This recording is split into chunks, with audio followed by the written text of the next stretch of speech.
So ayun mga boss, magandang umaga sa atin mga boss. Siyempre nandito ako sa bahay na namin mga boss.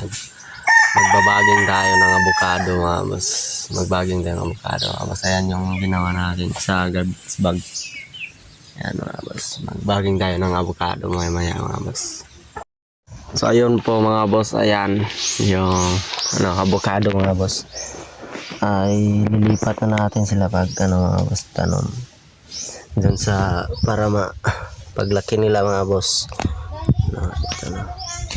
Yan. Mga boss, para pag mamunga na sila mga boss, may harvestin na tayo.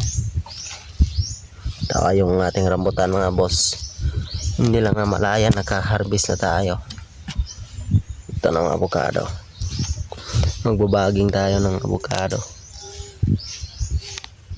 Kasi yung avocado namin mga boss, meron yung iba konti pang bunga mga boss, yung higit sa 3, ganun pa 4.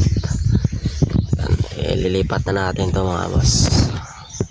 So ayun na po mga boss, yung ating binaging mga boss na avocado at saka kuan mga boss, rambutan.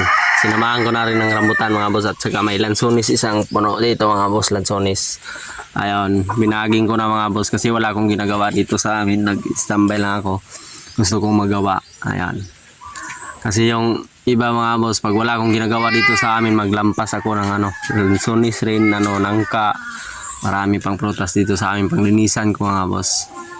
At abangan na lang natin mga boss ang susunod na video pagtanim natin mga boss sa susunod na mga araw mga boss. At bye bye po sa atin lahat mga boss.